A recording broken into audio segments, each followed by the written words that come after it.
O trabalho escravo é crime contra a dignidade humana. E isso é garantido pelo artigo 149 do Código Penal brasileiro. Embora a pena de reclusão seja de até 8 anos para aqueles que o cometem, essa situação de desrespeito ainda é enfrentada aqui no Brasil. É o que mostra agora a nossa reportagem especial.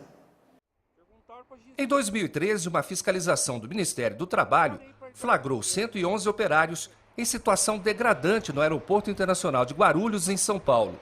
Eles participavam das obras de ampliação do aeroporto. Segundo os auditores, os trabalhadores foram aliciados em 4 estados do Nordeste, vítimas de trabalho escravo.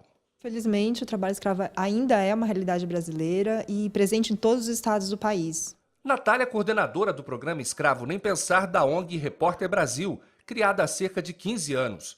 O trabalho da ONG é feito em quase todas as regiões do país. O programa desenvolve nas escolas discussões e palestras de educação preventiva sobre o trabalho escravo. O objetivo é conscientizar os estudantes sobre direitos humanos e desenvolver ações neste sentido. O trabalho escravo, muitas vezes, ele está invisibilizado, mas ele é presente. Então, é preciso que a gente esteja atento aos indícios, a essa exploração do trabalhador, para que a gente possa denunciar e combater esse crime. Denúncias de trabalho escravo podem ser feitas em qualquer unidade do Ministério do Trabalho ou pelo telefone 158. O trabalho escravo é crime contra a dignidade humana. A pena para quem pratica é de 2 a 8 anos de reclusão. Se for contra criança ou adolescente, a pena é aumentada. O mesmo acontece por motivo de preconceito contra raça, cor ou religião. Na maior parte das ocorrências de trabalho escravo, as vítimas são flagradas em alojamentos subhumanos, como mostram essas fotos. Para o deputado Carlos Bezerra Júnior, autor da nova lei contra trabalho escravo, o lucro do empregador que explora as vítimas deste crime chega a ser, em média, 200% maior do que aquele que não explora. A lei, segundo ele, pune de maneira mais rigorosa a empresa que pratica o crime de trabalho escravo. Essa medida é o quê? Uma medida simples, mas muito eficaz, que propõe o quê? A cassação do registro de ICMS das empresas que forem flagradas explorando o trabalho escravo. Isso, na prática, é o quê? É o fechamento do negócio de alguém que foi flagrado, teve seu direito de defesa, apresentou seus argumentos, mas não convenceu, foi condenado em primeira instância, condenado em segunda instância, como é na ficha limpa, e aí, uma vez condenado em segunda instância, abre-se um processo de cassação e aquela pessoa fica impedida de ter esse tipo de negócio no estado de São Paulo por pelo menos 10 anos. Muitas vezes o consumidor é vítima de abusos por parte do fornecedor de produtos ou serviços e deixa de defender seus direitos por desconhecer o alcance da proteção. O repórter setorial foi ouvir o advogado Alex Carneiro. Olá, professor. Vamos falar a respeito das TVs por assinatura. Qual posição o consumidor deve tomar, muitas vezes, caso o prazo de instalação não seja cumprido? Olha, a questão da TV por assinatura, ela, assim como a questão ligada ao celular, Kívia, é regulado pela Anatel. A Anatel tem várias resoluções sobre esses aspectos, né? E existe uma resolução da Anatel, a resolução 488 de 2007, que ela traz uma série de normas ligadas a essa questão. O prazo que deve ser cumprido, em regra, é o prazo comprometido pela prestadora dentro daquilo que foi acertado com o consumidor. Esse prazo, na verdade, pode variar de prestadora para prestadora. Mais importante do que o prazo é o fato que, se a partir daquele prazo estabelecido a prestadora não cumpre a sua obrigação, o próprio consumidor pode desistir dessa instalação em até 7 dias úteis, conforme prevê o Código de Defesa do Consumidor, artigo 49. Sem pagar multa? Sem pagar multa, porque nesse caso, quem deixou de cumprir a sua parte foi a TV por assinatura. Tudo aquilo que a gente faz na prestação de serviço, na venda de um produto, é um contrato. E o contrato, ele é uma via de mão dupla. E nesse caso, não é apenas o consumidor que tem obrigações. O prestador também tem obrigações. E principalmente no que se refere à defesa do consumidor, o próprio Código de Defesa do Consumidor, ele prevê que, nesse caso, o consumidor é sempre a parte que é mais frágil, né? Porque o contrato que é feito com a prestadora, né, é um contrato chamado contrato de adesão. O que significa isso, Kívia, ser um contrato de adesão? Significa dizer que eu não tenho como discutir as cláusulas, eu, consumidor. Eu recebo cláusulas prontas e, portanto, vou aderir a essas cláusulas. Fruto disso, então eu aceitei o prazo que a prestadora me ofereceu. E se ela não cumprir a sua parte nesse prazo, então? Aí eu uso o Código de Defesa do Consumidor e a resolução, nesse caso específica da Anatel, porque é uma relação ligada à questão de aspectos da Anatel, né? E aí eu posso desistir em até 7 dias. Caso tenha uma interrupção de sinal, qual prazo a fornecedora do sinal tem para restabelecer?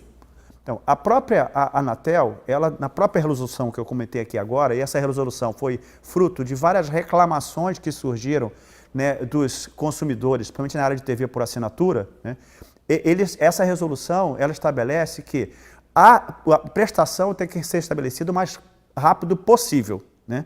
Porém, quando o consumidor ele tem a interrupção do serviço por mais de 30 minutos, nesse caso ele pode requerer a compensação do preço desse serviço que não foi prestado. Ou seja, o ressarcimento. Exatamente, o ressarcimento do valor. Então, até 30 minutos é aceitável que você fique por cerca de 30 minutos sem ter o sinal. Ultrapassou, nesse caso, a prestadora, ela pode ter que compensar, né? Compensar como? Justamente descontando esse valor na sua conta. Agora, a questão é como caminhar para que essa compensação possa acontecer, né? Aí o caminho é o mesmo que eu acabei de comentar agora acerca da questão da não instalação do serviço.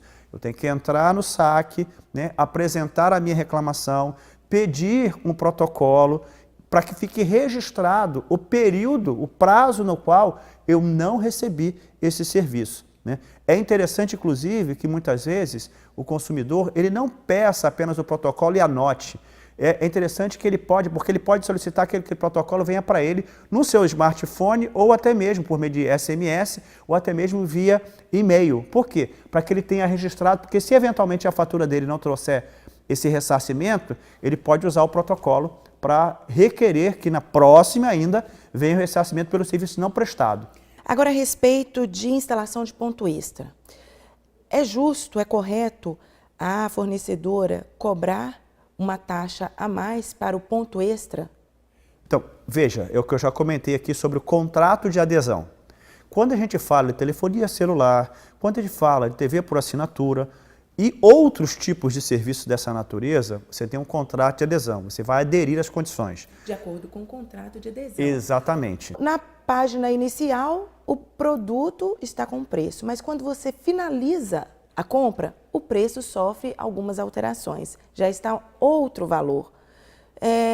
Tem alguma forma de reclamar? Tem algum processo que o consumidor possa recorrer para que ele compre com o preço que ele viu na tela inicial?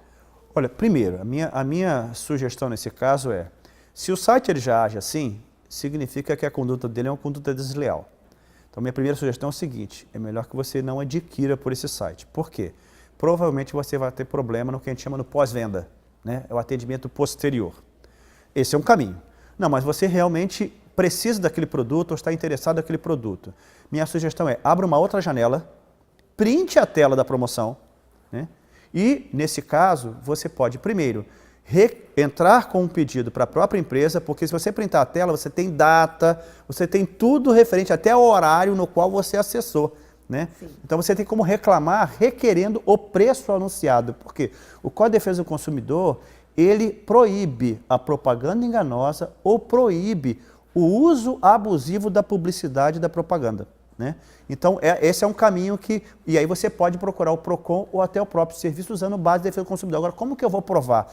Kívia, uma coisa importante de dizer aqui, tudo que se refere à relação de consumo, ainda que o ônus da prova seja da empresa, de qualquer maneira, é interessante que o consumidor se resguarde com uma forma de dizer assim, não, olha só, o preço anunciado era 1 e quando eu cheguei lá no meu carrinho de compra, né, na parte da tela do carrinho de compra, o preço estava outro, né? Abre a tua janela, printa aquele, porque aí eu tenho como comprovar. Tá, e caso o consumidor ele tenha efetuado a compra, mas se arrependeu, ele tem um tempo hábil de voltar atrás e cancelar essa compra feita online? Até 7 dias úteis.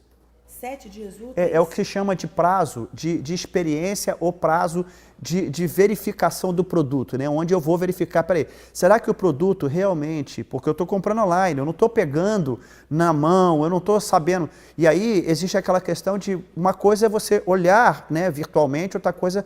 Então, se o produto realmente ele não supre as necessidades, agora é óbvio que eu não posso desgastar esse produto, né? Eu tenho que tomar cuidado para não tirar etiquetas, etc. Aí o procedimento de preservação do produto é idêntico à compra física, Sim. mas ele pode se arrepender até 7 dias úteis. Artigo 49 do Código de Defesa do Consumidor, ele permite o arrependimento, né? E no caso das compras online, muito mais. Por quê? Porque a compra é virtual, não é física. Não, e nós vamos voltar a falar em outras oportunidades dentro desse assunto a respeito do direito do consumidor, porque o consumidor, ele sabe muito bem dos seus deveres, mas também merece saber dos seus direitos. Espero que tenha ajudado a vocês que nos assistiram. Muito obrigada, grande abraço e até a próxima.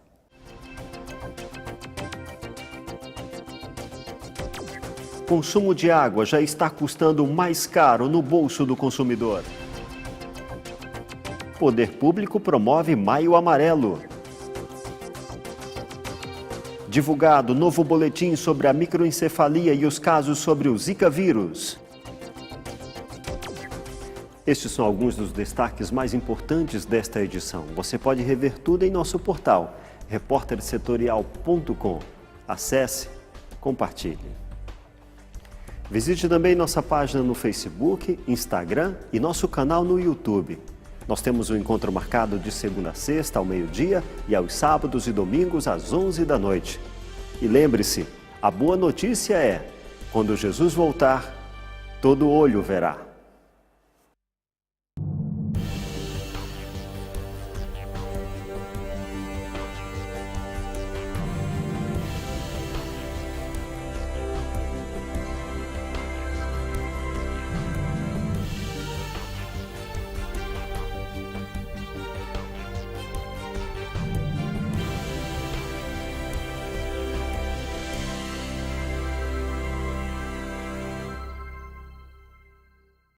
Olá, chegou a hora de você ficar mais informado. Pontualidade e mais informação. Credibilidade e mais cobertura. Precisão e mais inclusão social. Imparcial e mais dinâmico. O repórtersetorial.com é o seu novo acesso.